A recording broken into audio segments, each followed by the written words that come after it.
먼저 허리 통증의 치료의 종류와 단계에 대해서 설명을 드리겠습니다.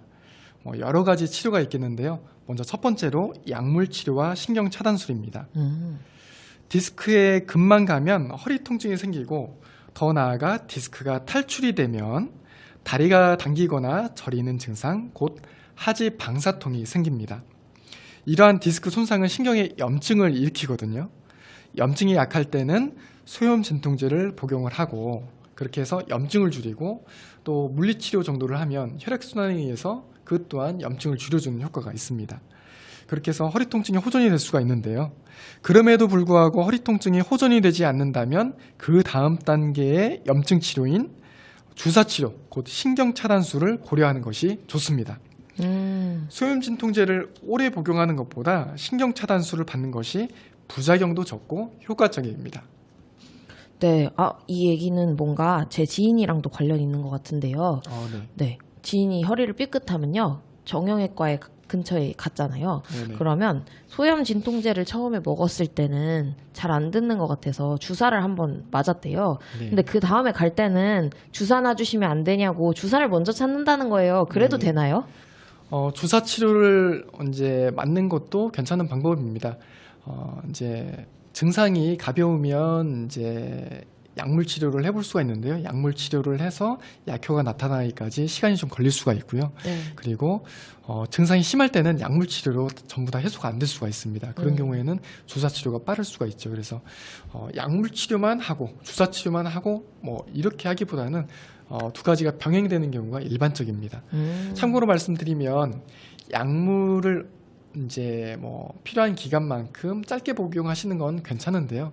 너무 길게 2개월, 3개월 복용하시다 보면 아무래도 이제 위장장애라든지 신장에 또 간장에 무리가 갈 수가 있습니다. 그래서 약은 많은 양이 들어가서 우리 몸에 다 희석이 되고 배출이 되고 일부가 작용하는 거고요. 주사 치료 같은 경우에는 소량의 약물이 여기 보시면 디스크가 탈출된 부분이 있는데 네. 이 부분에 직접적으로 소량의 약물이 작용하는 것이기 때문에 약물로 인한 부작용은 주사 치료가 훨씬 적다고 보시면 됩니다. 오히려 주사 치료가 부작용이 적다니 너무 신기한데요. 네. 또 어떤 치료 방법들이 있나요? 자, 두 번째로는 신경 성형술이 있습니다. 시술의 한 종류가 되겠고요. 주사 치료로도 호전이 안 되는 경우에는 그 다음 단계의 염증 치료인 신경 성형술과 같은 시술을 고려하는 것이 좋습니다. 주사 치료는 물총, 시술은 소방호수에 비유할 수가 있겠는데요. 촛불처럼 작은 불은 물총으로도 끌 수가 있겠죠. 조준만 잘하면 끌 수 있습니다. 하지만 큰 불은 어때요? 소방서에서 이제 차가 와야죠. 네. 그래서 소방호스로 확 뿌려야 불이 꺼집니다. 디스크 손상은 신경에 염증을 일으킨다고 말씀을 드렸습니다. 경한 염증은, 가벼운 염증은 약물과 주사 치료로, 심한 염증은 시술이 보다 효과적일 수 있습니다. 네, 그렇군요. 그러면 또 어떤 방법들이 있나요? 그 다음으로 유압수술과 척추내시경입니다. 수술에 해당하는 내용들이고요. 시술로 허리 통증이 해결이 안 되거나 효과를 기대하기 어려운 경우에는 수술이 필요할 수가 있습니다. 수술은 허리 통증의 불씨를 없애는 가장 근본적인 치료입니다. 과거에는 피부를 크게 절개하고 근육을 큼지막하게 또 잘라내고 뼈를 뜯어내고 디스크를 다 긁어낸 다음에 케이지라고 하죠. 일종의 인공 디스크를 집어넣어서 무너진 디스크 높이를 이제 확장을 시켜서 높이를 맞춰주고 그 다음에 나사못을 박아서 고정시키는 유압수술, 또 다른 말로는 나사목 고정술이라고 하는 수술을 많이 했습니다. 물론 유압수술이 꼭 필요한 경우도 있습니다. 하지만 부작용도 많았거든요. 그래서 허리는 수술하면 안 된다라는 풍문이 돌기도 했습니다.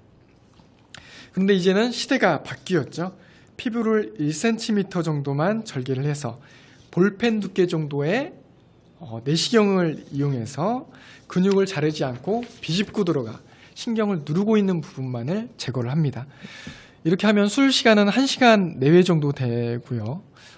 빠르면 2, 3일 후에 퇴원을 해서 가벼운 일상생활이 가능하게 됩니다. 오, 정말 좋아졌는데요. 그럼요. 예, 네. 기술이 정말 많이 발달을 했습니다. 그러니까요. 뭔가 뼈를 뜯어낸다는 얘기만 들었을 때도 와 어떡하지 이런 생각이 드는데 그럼요. 네. 네네. 네, 볼펜 두께 정도의 내시경에 2, 3일이면 퇴원해서 일상생활이 가능하다니 정말 네. 기술의 발전이 놀라운 네, 것 같습니다. 제가 옥천에 있을 때 어떤 환자분은 이제 입원은 절대 원치 않는다고 이제 시술도 안 한다, 수술도 안 한다 그랬던 분인데 이분이 갑자기 증상이 심해져서 오셨어요. 그래서 평상시에 이제 느끼던 통증이랑 양상이 너무 틀리고 너무 심해서 MRI 검사를 다시 했더니 디스크가 큼직하게 탈출이 돼 있었습니다. 그래서 이거는 주사치료로 어렵습니다. 시술로도 어렵습니다. 수술을 해야 됩니다. 라고 해서 수술을 하기로 하고 입원을 하기로 얘기를 나눴거든요. 네. 근데 이제 수술을 하고 나서 증상이 많이 개선이 됐죠. 본인은 입원을 절대 안 하신다는 거예요. 절대 못 한다. 그래서 이제 화를 내시면서 집에 가야겠다라고 얘기를 하셨습니다. 그래서 뭐 본인 의사가 너무 강력한데 어떻게 해요? 그래서 충분히 위험성에 대해서 설명을 드리고 이제 주의사항 안내를 해드리고 퇴원을 하셨어요.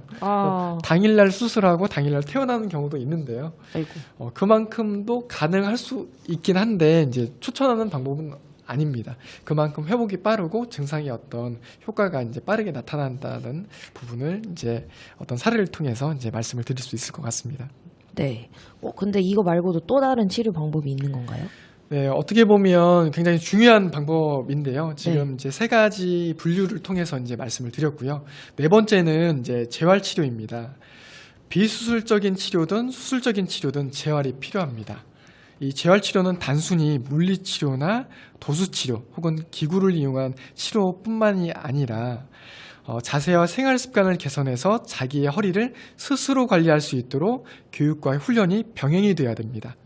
디스크를 손상시키는 이 고착된 자세와 생활 습관을 고쳐야지만이 치료 효과를 극대화할 수 있고 재발을 예방할 수가 있습니다. 우리가 왜 집을 지을 때 이제 이 건축업자 또 인테리어 업자분들이 와서 집을 지어주시잖아요. 네.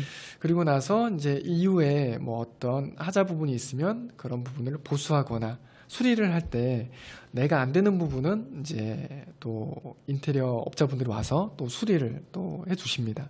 하지만 이렇게 눈여겨 보다 보면 내가 할 수도 있을 것 같거든요. 전등도 갈고 또 뭐 간단한 못질 같은 건 하게 되지 않습니까? 그렇죠. 마찬가지로 내가 할 수 있는 부분은 내가 실천을 하는 겁니다. 그게 바로 자세와 생활 습관입니다. 이건 의사가 또 해줄 수 있는 부분이 아니거든요. 의사는 교육을 해드리고 또 이런 개선할 수 있는 부분들은 개인적으로 실천을 하시면 개인 스스로 관리하고 개인 스스로 치료할 수 있는 방안이 되는 겁니다. 그렇게 해서 관리를 하는 거죠. 사실상 이걸 꾸준히 하는 게 정말 중요하겠네요. 정말 네. 중요하죠. 네, 맞습니다. 약간 모든 통증의 원인이 생활 습관에서 오는 게 크잖아요. 네, 맞습니다. 네. 이 부분을 잘 실천하는 것이 허리 통증을 예방하고 관리하는 핵심이라고 꼭 기억해 두셨으면 좋겠습니다.